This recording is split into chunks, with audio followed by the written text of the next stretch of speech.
think that something that social media has done is it's made the gaps between generations bigger, and the time of which a new generation starts smaller. So people that are, 5 years above me are a completely different generation of how they interact with technology and social media specifically. So I think a lot of reasons as well is that I've seen some companies of founders that are kind of in their 30s trying to do what we're doing. I see how they interact with students. I've received emails, or I've been forwarded emails of how they approach them, like, hey, can you try this? Or I'm going to offer you this discount. And it's like, that's not how you do it. And I just know, because I am them and I know how I would want to be approached. And I take real pride in meeting so many of our users in person. I go down, I have coffee with them. We talk about their lives, the stress, the revision. And like, sometimes I share revision notes either. And like really being a personable face, doing things that can't scale at stage when we can. Like, that's so crucial. I'm not just sending loads of, hey, I'm a company and I can get you free Domino's pizza, but you got to try my app. Like, we kind of do funner ways of interacting with our client base. Welcome to It's Marketing's Fault, the podcast where we discuss how to do marketing the right way. I'm your host, Eric Rutherford, and I am thrilled today because I have with me Georgia Gibson. She is co-founder of Youni, which provides the university community with a hub to build and boost their societies, groups, and events all in one centralized platform. Georgia, welcome to the show. Thank you so much for having me. Can I just say, I love how you say that. I feel like I want that recorded for all our advertising reels. Great voice you have there, Eric. Oh, thank you. Yeah, it's fun. I've been able to do this and kind of got into rhythm of it, so it has worked out well. It was not always this way, so. You've got a voice for radio. Oh, that's it. Yeah, I'll take the voice. So, so one of the things, I saw this post you did on LinkedIn, and then I watched this fascinating Instagram reel that you did that just really kind of set the stage and really was like, man, I need to have a conversation with her. Before we get into that and other things, though, really, it's this question of like Facebook or Meta or Instagram, or, you pick whatever name you want. Recently they had I have other names in my head. Okay. Yeah. So as long as everybody's listening. No, I'm just kidding. I love that. Well, it's true, right? It's because that's how, I mean, your experience, your co-founder's experience, everybody that you are engaged with, seems to have sort of this negative experience with the organization globally called Meta. But recently they had like a shareholder meeting, there were dividends, their stock price reached new highs. Popular opinion looks like Meta is still king. Would you agree or disagree? I got a feeling I know where you're going with it, but I still want to give you the option. And then why do you think that? Well, okay, yeah, I kind of have a bit of a multifaceted response to this. On the first, just to pick up on the language you used where you said Meta is still king, I don't think that means that it can't be superseded by a new queen, for example. So even if it has predominance right now, it doesn't mean that it will do tomorrow. And similarly, the news article that you're referring to is particularly shocking because of its decline that was noted Q1, Q2, etc., Q3 of last year, and suddenly Q1 of this year, it's gone up again. Why? I mean, it's interesting. So Facebook is no longer really a social network. It's more of a social media company with a real focus on the word media. And it's pretty much just become a giant billboard, a giant advertising space for millions of people. I mean, the Facebook user numbers are huge, of course, because it has so many different demographics. I mean, it's not Facebook is not the social media company that your grannies don't understand and aren't using. In fact, people over the age of a certain sort of threshold, which don't use the other social media companies, are very active on Facebook.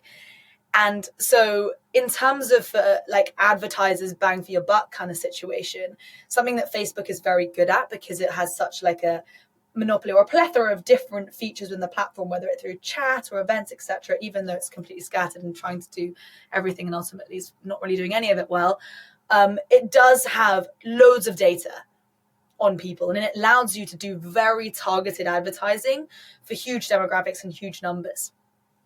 However, so as an advertiser's platform, yeah, Meta Business Suite also is quite good, though not all of their insights or analytics are always accurate, so be careful there. But I'm not building an advertising company, and that's not what I set out to do. So I don't even feel like I'm competing with them in that sphere. If they want to, I think that in terms of what they set out to be, which was a network, a social network, a connection of individuals, of micro communities, no, they're not king there anymore at all. I appreciate that distinction because, yeah, they have just a ton of users. They have all the data because it's, that's what they do. That's where they make their money, is through advertising and through the data. But I like how you described they are not a social network anymore. Maybe they were in the beginning, but they're not now. How would you define or describe a social network? I think with a social network, connection of communities is the core goal. I don't think that is Facebook's core goal anymore. I think it's about putting advertisements in front of eyes. And they're very good at that. But actually connecting people who aren't selling anything, I don't think they're winning there. So that's the difference. Is like, are things being sold through these connect micro communities, or is it ultimately about sharing different things, passions, friendships, that kind of thing? And that makes sense. And that really kind of leads us into Youni, because you are truly a social network by those definitions. So for everybody listening, what is Youni? So Youni is an aggregate app for extracurricular life at university. So at the moment, there is no centralized database for anything beyond the lecture list at university, at campus life. There is no one place where you can find out all of this stuff like beyond your degree. So it's the music, it's the sport, it's the events, it's the careers, it's the panels, all of that. And this is a problem that is hitting all stakeholders interested in the space. So the student body, the societies, the student organizers, the venues, the clubs, etc., recruiters as well, and also alumni. Everyone is missing this kind of centralized database to tap into student life. So ultimately, that is what we are building. And with a focus on social, I think another big thing that makes us different to something like Facebook is that we don't make any money from screen time. And that really, shows that we're about social interactions in real life. It's not just about the media and how many eyes are on the media. We actually need to get you off the app because we make money through attendees going to events, through commissions on ticket transactions. So we need to get you out and actually socializing to be able to run our business. Wow, that is a very different model than any of the, we'll call them loosely, social platforms out there, because all the others, like you say, their goal is eyes on platform. Woe be it if you have a link that sends you off platform, you get docked and dinged and banished to the wasteland. If you dare try to take somebody off platform. But it sounds like that's ultimately then your goal. Really, you're trying to solve that problem of how to get people connected and everywhere, on campus, around campus. I'd love for you to elaborate on that. Yeah, so the way that Youni works, so there's different kind of sections of the app, but the core fundamental bit is a feed of all events that are going on. And you can categorize. We're also actually this is a bit of a spoiler, but we're just about to introduce friends into the platform. So you can have a feed and see where all of the events that your friends are going to, which was one of the good things when people were on Facebook, is that you kind of connect with them by seeing who's going to what, which you can't really do anymore because no one is on it for those reasons. But yeah, so there's an event feed where societies can post their events, all the information about them, and do ticketing through the platform at a very competitive rate to some of the other major ticketing platforms out there. There's also a group feed. So currently, the only way to kind of seal the societies and plethora of different events organizers out there is on Freshers Week, or Freshers Fair, where you have all of these different stalls in a stuffy tent, and you just have to sign up on a whim, and you've only been at university for 2 days and you don't really know who you are at that point or who you want to be next week. So we have one place where you can imagine seeing, like, kind of on Spotify, you can see all the different artists. So you can click on a society, you can see the up-to-date committee of it as well, with pictures about them, which at the moment doesn't exist because all the student union websites are out of date. And you can also see their event card, see the kind of things they're talking about, photos, etc. And all of the events that they post will come from that page. You can also have all of your tickets within the app. There's also a QR code scanner, so you can run events on the door. So it's all in one, really making the event organizer's life super easy. And something that we're releasing as well, so another bit of a spoiler, you can now book a venue through the app and also book a student band, a student DJ, a student photographer. So really catering for every part of the event execution process. And now we have profiles too. So you have student profiles, so you can see what people are studying, you can see what their next event is coming up. Kind of fun about the social experience of university. So if I go on to someone else's profile, I can see all of their socials. So we direct link to Instagram. I can go straight to Instagram. I can go to your WhatsApp if you allow that as a setting. I can see what you're studying. I can see what event you're going to next. So I mean, like in a social scene, if I were to, I don't know, have a crush on someone, I could also conveniently turn up at the event that they're going to be at on a Friday night. I love that. Now, do you approach the university as far as doing this through sort of university or whoever, or is this through the individual groups at a university? I didn't know how that worked. Yeah, so we've chosen not to go top down, as it were, like go university first, but actually go bottom up. And there's two main reasons for that. The first is that university bodies are very slow and bureaucratic and very traditional. I mean, we're trying to disrupt quite a traditional entity in lots of ways. And we've actually had a meeting with the kind of Oxford tech team, as it were, of the university. And they were kind of like, we've got enough on our plate right now trying to centralize the academic life of university and make that all tech friendly post-COVID. Extracurricular, like that's always been the students' domain, crack on kind of vibe. Also, they're not necessarily going to kind of endorse one platform, just in the same way they're not like, hey guys, everyone use Instagram or whatever.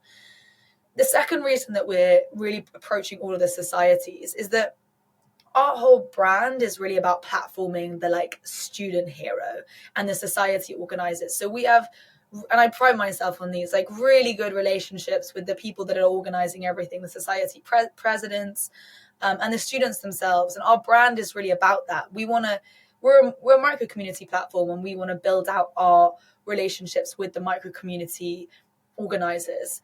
And ultimately, in comparison to other social media platforms, which don't really have that much brand loyalty, in the sense that when the scandals were held at Facebook's door, like no one rushed to defend them. No one was like, no, don't take Facebook. With Youni, we actually have really good brand loyalty in the sense that people know our voice. We're kind of building something that people care about, like almost what Nike did, the just do it culture, is what I want our brand to be. Like when you go on our page, there's very little about the product or the app. It's more about promoting the kind of lifestyle we want to help facilitate. So, going out there, finding your people, finding your passion, spending less time in your head and more time outdoors. I love the fact that you're doing that a very specific way with groups and societies, not worrying about going through the bureaucracy of the university. Because that was a question I was wondering about. I'm like, man, if you're going through, if you're having to go through university, man, that's that is a serious uphill slog. Well, and even, as you described, having up to date, about and like who's leading the groups and everything else, which, like university websites are notorious for not being quick to update. So it's like everything is accurate as of today, different groups, different organizations, and doing it from the ground up. I mean, that makes it so much easier from both from your side and from the student side, I would think.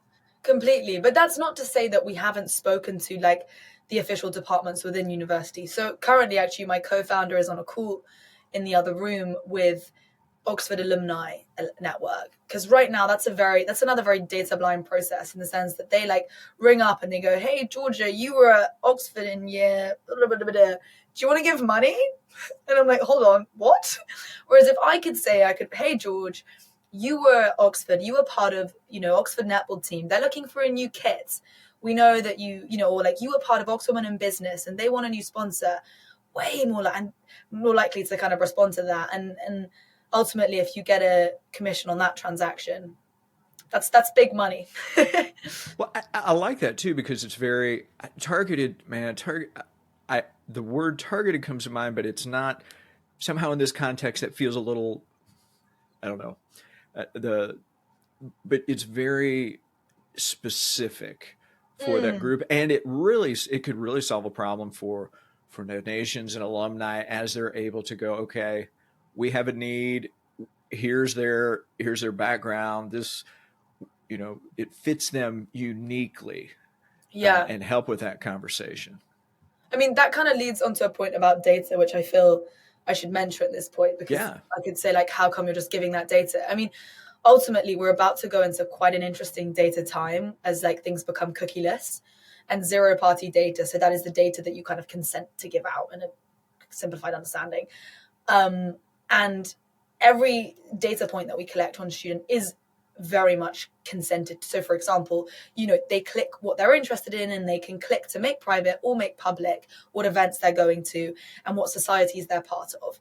Luckily, a lot of students do want that data to actually be public because it looks great if you're the president of a society or you're attending X event or you're in X team. And now more and more as recruiters look for culture fit hires and for people that have not just got straight A's but shown a level of discipline and beyond your degree, that kind of data is actually, people want that out there and actually struggle to translate that often.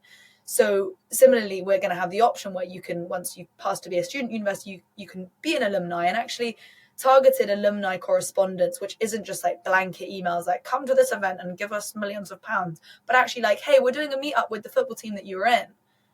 That's actually a joyful experience that I would want people to know that, so that I can connect. And that's that word network again coming in. It's allowing people to use their data in the right way to facilitate micro community networks that actually bring people close together, rather than just selling loads of data to brands to market anything that Cookies picks up.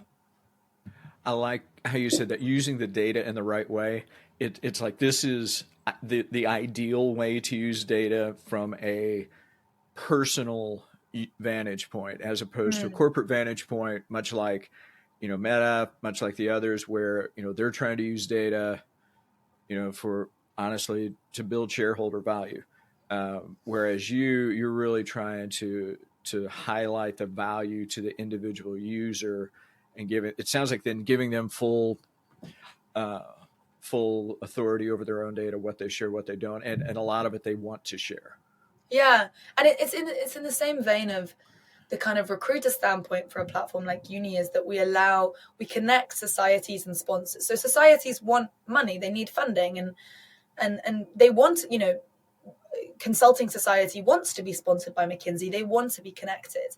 But right now it's a very, again, to say, data blind process. I've worked for recruiters, I've worked for talent investors, for companies seeking students and wanting to sponsor societies, but they don't know how to guarantee return on investment, because societies have no one place where they have all their data. They'll say, like, we have thousands of people in our mailing list, under the breath most of them are alumni, or we have X amount of followers, but like this many people come to our events. So Youni enables you to kind of aggregate all of that data and really have up-to-date metrics on who's active followers, the demographic of like your following and your event attendees, which enable the sponsorship, kind of like almost using societies as the micro-influencers around targeted niche subjects that they are, really. That's brilliant. Yeah, because you give those sponsors that data that is at best like on a spreadsheet or an email otherwise, but here they get up-to-date, very accurate information that they can use and leverage. And if you have success, if you have people, if you have that engagement with your society or group, man, you might as well leverage it to the best of your ability. Exactly. So how did you go about launching this? So is this one of these where did you just build it because you saw the problem and hope it would work? Did you do a lot of market research first? Because I'm just curious, how did you say, okay, this is this is our beta, this is what we're launching. Yeah, I mean, we're still very much hoping it will work, by the way. I feel like that stage is constant. But in terms of like how we went about it, so I graduated from university a year and a half ago, and I was very involved in society life. I ran a funk band. I was part of kind of women in business societies, and I became very aware from an organizer perspective how scattered, and to be honest, just how much of a faff it was organizing. And I was like, is this even worth worth it? Like, I so love hanging with these people, I so love doing these events, but it's so, with the decline of Facebook, I just wasn't getting the same traction on anything I was doing. And it was so hard to reach people. And I was getting people to sign up manually at Freshers Week, put their name down on a mail chain. But I know, because I'm a student, I was like, no one's reading these emails I'm writing. I mean, I'm going to keep sending them, but I know no one's clicking on them. And then I would use Eventbrite, which charged a lot, Fixer, which also charged a lot. And it was all, and then Instagram, but the algorithm is never going to favor societies and a load of Canva posts. Like, I'm competing with Kim Kardashian and puppies. And unless someone happens to follow my account, you're just not going to hear about what I'm organizing. And then I met my co-founder at an Entrepreneur Society event, actually. And he was having a similar experience. He was head of sponsorship for Oxford Entrepreneur Society, which is the biggest entrepreneur society in the UK. And he was finding it difficult to get sponsors for Oxford Entrepreneur Society. Like, that shouldn't be a difficult situation. And again, it was because there was no platform to kind of facilitate it or to prove that they had the data to make it worth it. And then we kind of just looked around at our friends and news and realized, wow, the stats on student mental health are devastating, and student isolation figures, and as the sort of technologizing and making everything online of the academic life, the next frontier is clearly facilitating extracurricular life and using platforms to make it easier to actually get out and do these things. So while we were doing our finals, sorry, this is a very roundabout way of giving you the launch story, but I'm really taking you back to the student bedroom initial story. We were in our student bedrooms, and yeah, we were doing our finals and getting very distracted by this idea that was eating away at us, and put out a beta product while we were still at Oxford to kind of test it. It was a very shit app, to be honest, between you and me, in that we kind of outsourced and we just wanted to get it out, just wanted to test our assumption, like, is this just us? And it got so much attention and so much traction, and we were like, wow, okay, people want it even if it's shit. Like, they've just got used to bad events platforms, clearly, like Facebook, and like, none of these other ones are buzzing hubs. And we were like, okay, let's do this. We left university, saw all of our friends taking incredible high-paid grad jobs, and we were like, nope. No one else is doing this, so we're going to do it. And we got our heads down, managed to raise some pre-seed funding as well, have a team of 6 now kind of working full-time, launch in Oxford officially in October, have good traction, and are set to launch in other universities, sort of 5 to 6 other universities in the next few months, kind of, well, officially in the new academic year. First, that's just awesome. I love that you saw this challenge, you saw this gap really in the marketplace, in just this hole where there was nothing, and you said, you know what, we're just gonna try it, we're gonna build it, we're gonna beta, we're just gonna throw something out there and see. And then you got incredible feedback, and then you're like, okay, let's go. So I love that you tested the idea, but even more that you're like, I see this need, let's see if we can do something. I think for us it was also not just about testing the idea, but kind of testing ourselves. Like, are we cut out to do this? Because when you say gap and hole, and you're completely right that no one is quite doing it how we are, and we would say that, but there have been a lot of attempts to nail this space, and more approach every day. I'm not threatened, to be honest, because I think it's all in execution. Like, the idea is not particularly revolutionary. We're not doing anything new. We're just doing it a new way. But I mean, ultimately, yeah, it's exciting to be in a space that is actually becoming quite competitive. And so all of the points of how we build our brand, stuff like that, which is what I really head up in the company, is going to be so essential.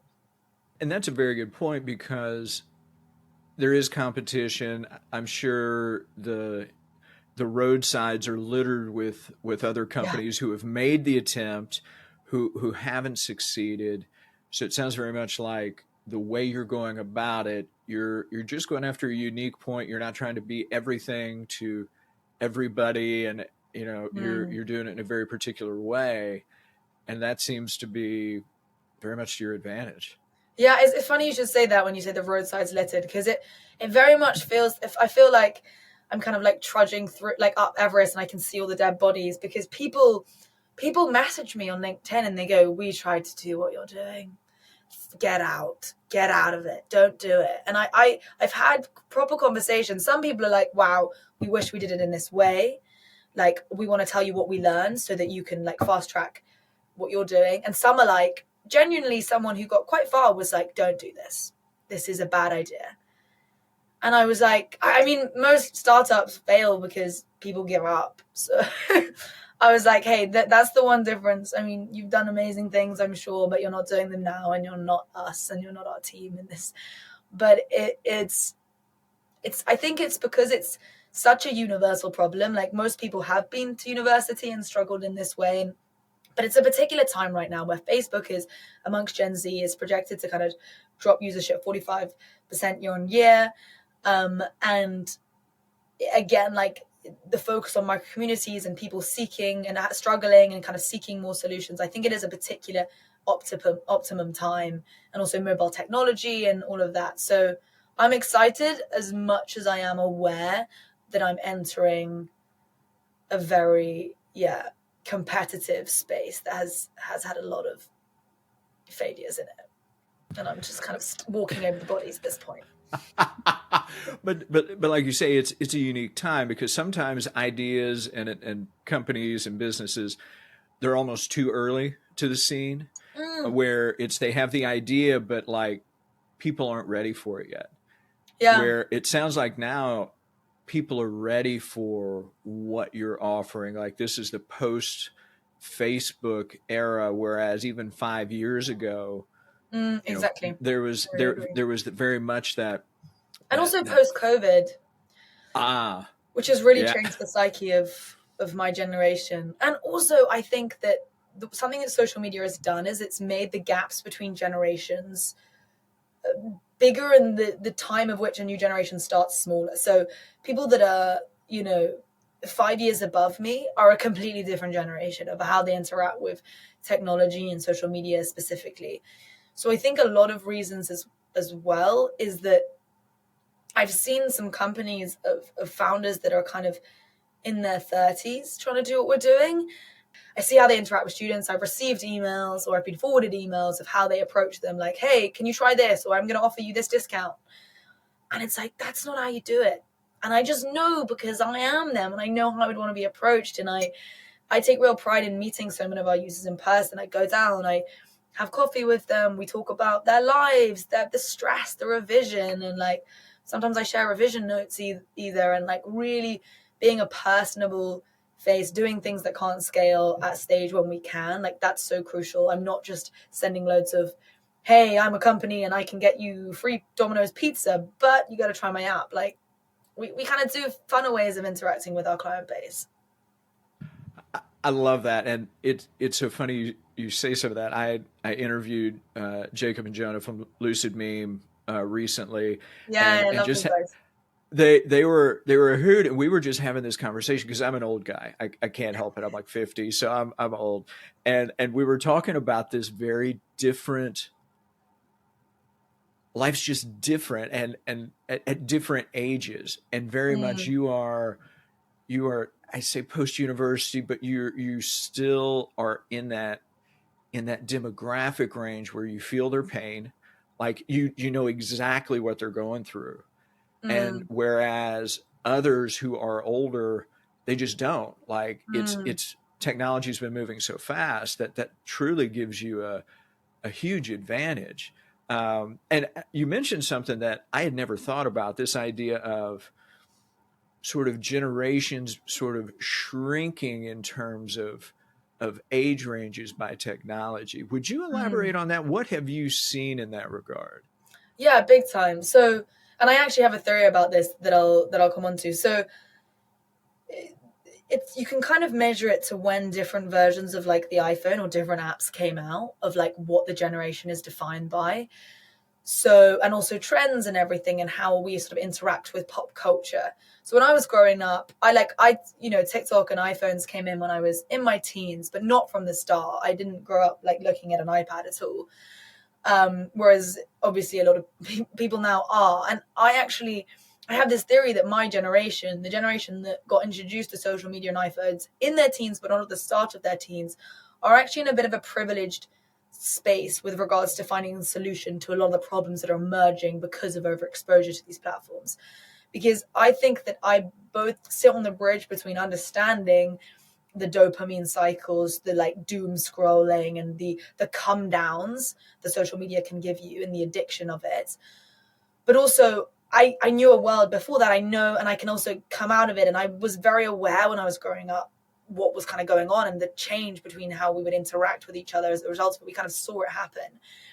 So whereas people a couple years below me don't know anything different.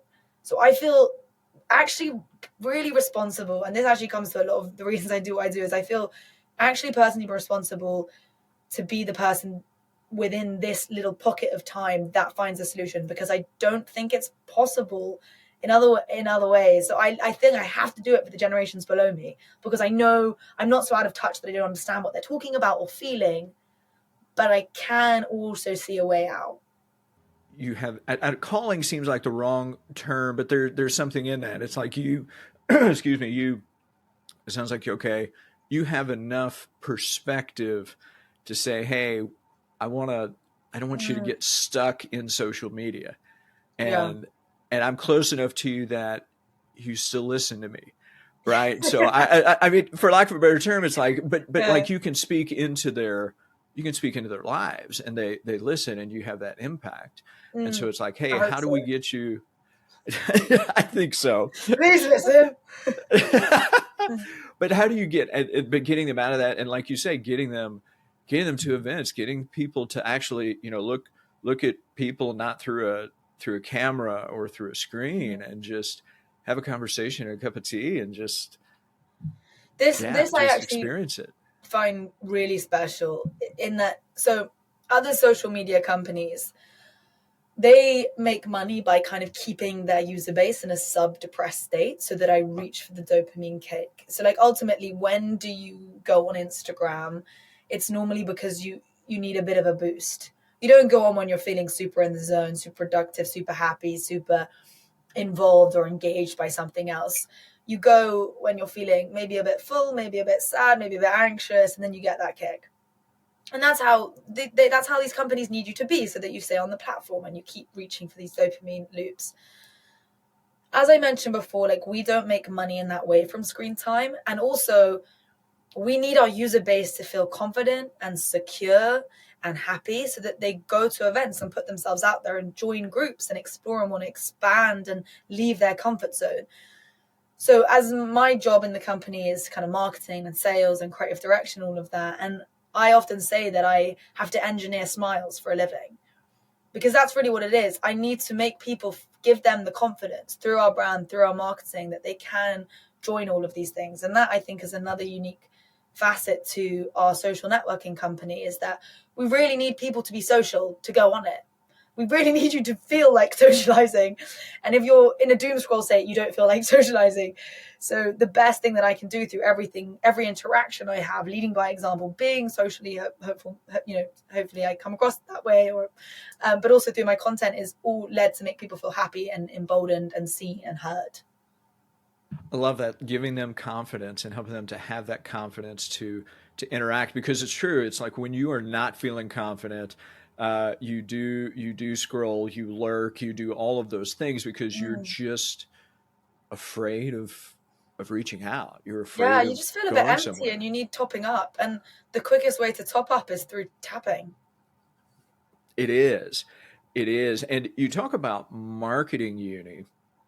Um, what's what's been the biggest challenge in marketing it, and how are you overcoming that challenge? Because I know you're still, I'll say still early in the game. You are building, but you have to get the word out about it. You're having to market. What's the big challenge there?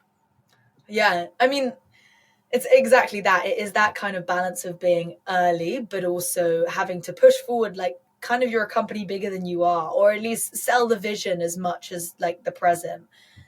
I think one of the biggest challenges for a company at our stage and also in our sector, because we're consumer facing, is patience with product.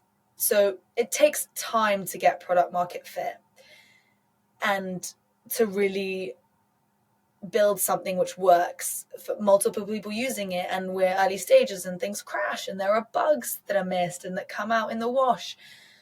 So from a marketing perspective, I always say it's about balancing momentum, credibility, and humility. And you can't have too much of either one of them, because if you're too humble, people won't back you and they're like, why am I using this? These people don't even believe in themselves. So you need an ounce of credibility. You need to be like, hey, we're the people to do this, we're doing this, believe us. And you also need to balance it with momentum of not constantly saying, we're the next best thing, this is the next best biggest launch, we're launching again, because then people are like, hold on, didn't you just launch like not a week ago? And at this stage of a product cycle, basically the first kind of year to 2 years of a product like ours, you basically have multiple launches until you really nail the product. So it's allowing our audience to kind of buy into that process and to be like, guys, you're part of chapter 1, but this is a story you want to be a character in. You want to see how this unfolds. Like, hang on for chapter 2. There will be twists and turns and plot twists that none of us expect, least of all us, trust me. But you want to be here for the journey, because that's the exciting bit. So you can say you were here for the come up. So from a marketing perspective, it's about building that journey. And so that when things go wrong, it's like not a huge surprise and people don't just delete the app. Because my generation is, for better or for worse, mostly for worse, impatient. But as they should be, because a lot of tech works really well and they're used to it. But we're at a stage where we're an early stage company in a very advanced world. So we kind of need to find the balance there. You mentioned humility within that, and I don't know that I've ever heard that word used in the context of and what you guys are. I mean, you're a social company, you're a SaaS company, it's all app related. First, I think that is awesome. And I would love for you to expound upon that, because I think too often companies lack it. And so I'd love to hear why did you say humility? Where is that from? I'm just not too into like bullshitting. I mean, I work in marketing, so it's people pleasing as a profession to a certain degree. So like that degree of like amping things up, I'm all about it. But like people can see through it, and without kind of polarizing the debate. I mean, people ask me similar questions to this often, and I think maybe the world of which I'm in is quite a tech broy world, and I've learned a lot from the kind of males that I've interacted with in this space, and they have a kind of confidence, a kind of bullshit bravado that they hit every situation, and it's all a go. And I'm always like, where is the humility here? But I've definitely learned from that. But I kind of always said to myself, I want to be the kind of founder that is really honest about how difficult it is and how many mistakes you're going to make, and how ultimately it's about fast failing to the top. I've made so many mistakes and failed so many times. And I love talking about them, especially to other women who are so scared to talk about failures or see failures when they're not actually failures. So I feel I kind of have a little bit, again, this responsibility to be humble. I really want our company to redefine quite a lot of areas, whether it's like the social networking space, but also what a founder of a tech company looks like and acts like. And I'm not going to go in there and do a Mark Zuckerberg. I mean, he's not a likable character. He's also not humble at all. I want to be someone that people can approach. I'm building a social company. I want to be social. And ultimately, you connect through the cracks. And there's a lot of them in our company.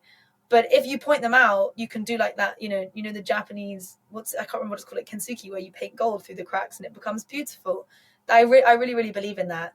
So yeah, humility is, when it's balanced with credibility and momentum. Don't be too humble, because then you're just, burying your own grave. But ultimately being honest is just, especially in the consumer facing social space which we are, we're so based on psychology. It's also like, how do people interact with our app? Like, so much of our brand is also my personality right now, because we're at the stage where I'm so like front facing on all the content. So people need to like me, and no one likes like perfect, and I'm also just far from perfect. So it's just honesty more than humility, I think.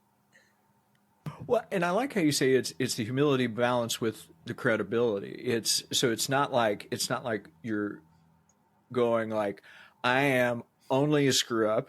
Like, I mean, I Never. feel that way sometimes about me, right? It's like I see all my mistakes. It's like, but then there's the credibility side. So I like how you're talking about this balance of, I'm human. We are a human company. We're gonna mess things up from time to time, because guess what? We got a bunch of people working here, Yeah. and that's okay. I Mm. like how you're talking about that and describing that, because I think we do lack that. I think that bravado doesn't work. Mm. That Well, I whole mean, it bro does in culture certain doesn't. industries. Really does. Well, Like on that's the true. trading floor, absolutely. That's But, true. I think, imagine like a transparent social media company. Like, wouldn't that be fun? It would, and it's you're very approachable. I think that is, like, to me, I would rather work with an approachable company who, as opposed to feeling like, okay, whereas I'm always self guess or second guessing or self conscious. Like, I'd rather just work with companies that are real, for lack of a cliched term, so to speak. But just like, hey, because guess what? I mean, I spill stuff on me. Like, I just like Is I'm that your totally. biggest failure to date? Because you're doing very well. No, that's just biggest failure this morning. So we'll. Nice. No, but I appreciate that, and I think we lose some of that, especially in marketing. Like, as a recovering well, I'm still in marketing. I'm not really recovering. I'm all about hyperbole, and just go and make it big and bold and bullet point and short Mm. phrases, you know, and then ratchet up the pain point, and all those good marketing things. Yeah, But well, you can still package the point, but it doesn't always have to have a bow on it, kind of thing. I like that. I like that. You can You package can it, but quote me on that. That came out of nowhere, but take it. that was brilliant. Absolutely, use that one. I would say, yeah, use that one going forward as well. But it's true. It's like, you can do a lot of things without it being perfect, but yet it still be wonderful and useful and helpful. Mm. Yeah, I mean, I think I have always lived my life certainly like that, in terms of often seeing failures as kind of hallmarks of credibility. So my parents always take the piss out of me, in the sense that I have loads of boxes in my rooms which are almost like physical examples of my fast failures. It's the time that I wanted to be an artist, the time I wanted to be a journalist, and I just have boxes of like my art or my photography or all of these things. And I've been through so many fast failures. I'm not any of those things now. I'm kind of all of those things weirdly, but I always look back and I'm like, God, look at all of those experiences that I ratched up and that made me realize what I'm good at, and how I love storytelling and visualizing and all of that stuff. And even though those are abandoned in a sense projects, I've always looked at kind of the honesty to be like, that didn't work, that didn't work, that didn't work, but look what I'm doing now, and it's kind of working. And I'm pretty sure it's because of all of that behind that. You learn from each of those something. Mm. So each of those experiences, maybe it was something. Okay, I don't like doing this, or I don't have this Mm. strength, but you probably pick something else up that you then apply going forward. And that's something, for me personally, it's taken forever to learn. Is like, everything is just one more, for lack of a better term, like one more rep. It's just one more Mm. attempt. It's like, I've learned from the things of the past, and I'm still learning. And I can't go, oh, I'm a horrible person, I failed at this. It was just like, I learned. I This, I, I yeah, and figured this out is it. something. I mean, you say that it's taken you a while to learn that. And I find that really interesting, because that is exactly what I want our company to help people learn quicker. is that Mm. university is the time to rack up all those failures, to try out being in a band, almost just to say like, I'm glad I tried, I don't want to do that again, or like to try out loads of different panel talks about different professions and be shit stuff, because it's way harder to find that out later in life, and you ultimately then end up having regrets, or you go into the wrong job. So I really want to instill that. That's ultimately what the uni platform's about. Is we don't expect you to be experts or to be organizing all the events that we put on. Just go and have fun and try it out. I think it's important because they're at that stage in life, like you say, it's the time, right? Mm. Because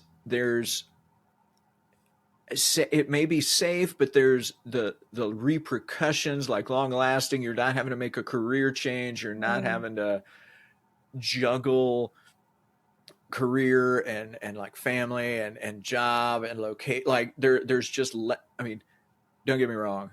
For everybody listening, if you're in a university setting, like you feel like your head's going to explode. So I'm not trying to downplay that, because I've felt that way too. But at the same time, there are other responsibilities you don't have yet, and so now is the time very much to be able to get those reps in and try and fail. Yeah, And I love that. and you feel like your head's going to explode often because you're spending so much time in your head, and the only way to get out of your head is to get out of your house and to do things that take you outside. So I would say arguably more you feel like you're going, I mean, obviously don't like, I'm not saying become the busiest person ever, but realize that you're probably spending an hour or so scrolling on your phone at some point during the day. And imagine if you replaced that with something with your friends or meeting new people. I promise you would feel clearer in your head. So true. Yeah, you have to get. Yeah, you're in your head. You have to get out. Like get outside. Get Mm. out of your room. Go somewhere so you can. Yeah, so your brain has time to process and not just get stuck in that endless death spiral. Yeah. Uh, um, so as we're kind of wrapping up, one takeaway that you'd like to leave our listeners with. I'd say my one takeaway would be, I mean, ultimately, the one thing I always want to leave kind of anyone I speak to as an impression is you can. Like, you really can do it, whether it's starting a business at uni or whether it is joining a new society or starting an event or going to a newer team or going to a concert. You really can. You have so much more control than you think you do. And ultimately in life, so there's such a shit show goes on. And so I always think control the controllables. And that's all the simple stuff. Spend time outside doing things you love. I mean, I saw a TikTok the other day that was like, someone was saying, I feel very anxious and depressed. And it had a voice outside and it said, have you drunk water? Have you gone outside today? Have you eaten well? Have you? And it's like, nope, nope, nope. And then it ends being like, I wonder why you're feeling a little bit low. And it's like young people. And I'm not trying to belittle mental health issues whatsoever. And there are some very serious cases that need serious solutions. However, there is a lot of people that would benefit from just simple life changes. And just, I promise you can. Like, I have been told no about so many different things. And I'm not your average tech funder. I'm a gay woman from South London. Like, you don't need to look it to do it. So I just really want to inspire people to go out and do what they wanted to do. And if they're at university, message me and I can help you organize it all and facilitate it all with the platform. I love that. It is. It's like you say. Sometimes it's the simple things that we know. Like literally, we could have a checklist, and that we just don't do. And Mm. there are definitely, like you say, there are definitely more serious cases. But sometimes it's we get in our own ways. Yeah. We get in our own way. But So I it's okay really if you appreciate forget that. that. And I don't think it's possible, which is why something little communities are so important, because there's a bit of accountability there. Is it like you're turning up with your friends? You said you'd go, you end up, or if you're rehearsing for something, it's a repeated thing and it settles into your rhythm, because it's very difficult to remember to be healthily mentally. Like, it's difficult to remember that. So put stuff in your life that takes you out. So you don't even need to think about being healthy, because you're doing something which is using a different part of your brain to the part that worries. I love that. I love that. So Georgia, if people want to know more about you, more about Youni, where do you want them to go? So, first of all, follow us on Instagram, which I know may seem like a bit of a weird thing to say after someone just being like, don't go on Instagram. But I'm going to tell you why. Because our Instagram is actually, at the moment, like, it's just a lot of fun videos about our brand. And ultimately, the aim is to make people feel seen and heard and inspired to get out. So we don't make kind of doom scrolly annoying content. It's all about, we just did a Valentine's campaign with a same-sex couple and stuff like that, which weirdly is a thing not seen a lot, but it's all about making people feel actually inspired and emboldened. I'd also say reach out to me on LinkedIn. I get a lot of DMs and I respond to all of them, because I absolutely love it when students reach out to me, whether you're looking to start a business, whether you are looking to enter the tech space or creative, or you're part of a society, or you just want to have a chat. I love chatting. So please just like reach out. And yeah, ultimately, hopefully, hopefully you'll see Uni about. So you'll know where to look, because the Uni app will be everywhere. So if you're listening, I encourage you. I'm going to drop those links in the show notes. Check it out. Check out their Instagram. Check out their website. I'm excited to see where Uni is going to go, because I think it's solving a huge problem. So Georgia, this has been such a fun conversation. I so appreciate you accepting the invite. Thanks for joining me today. Thank you so much for having me. I've really enjoyed it as well.